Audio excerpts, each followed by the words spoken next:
കാറ്റ് കുറഞ്ഞു. എരുമാണ്ടിക്കുട്ടനെ പോലെയാണ്.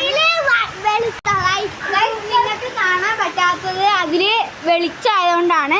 നമ്മൾ ക്യാമറയിൽ നോക്കുമ്പോൾ വെളിച്ച ഞങ്ങൾക്ക് ഇവിടെ നല്ല ഇരുട്ടാണ്. അവിടെയൊക്കെ നോക്കി അടിപൊളിയാണ്. കൊടുങ്കാറ്റാണോ ചുഴലിയാണോ എന്താണോ ഒന്നും അറിയില്ല.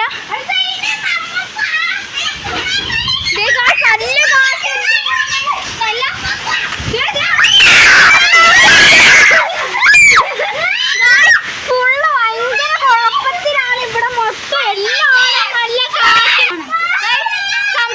ഇത് 2012 പകുതി പോലെ നല്ല തണുത്ത കാറ്റും. ഇത്രയും ഞങ്ങൾ ചൂടെടുത്താണ് എല്ലാരും കിടന്നുറങ്ങി. ഇത് പുറത്ത് നമുക്ക് ഭയങ്കര സൂര്യകാന്തൊക്കെയാണ്. ചോർച്ചയൊക്കെ വരുമ്പോഴൊന്നും ഇറങ്ങില്ല. ഇനി മുന്നേ ഞങ്ങൾ പൊളിക്കും. ഇനി ഞങ്ങൾ കുറേ ചൂട് നല്ല തണുത്ത കാറ്റ് നല്ല തണുത്ത കൊണ്ട് ഞങ്ങൾ പറഞ്ഞു. കറണ്ട് പോയിട്ടുണ്ട്. ഇതാണ് ഞങ്ങൾ വെട്ടമൊന്നും ഇല്ലാത്തത്. പക്ഷേ നല്ല തണുത്ത കാറ്റൊക്കെ ഉണ്ട്. ഇനി ഫാനിന്റെ ആവശ്യമില്ല. തണുപ്പുണ്ട്. ഇപ്പോഴേ എനിക്ക് നല്ല തണുപ്പുണ്ട്. കുറച്ച് തണുത്ത് കണ്ടാൽ അപ്പൊ തന്നെ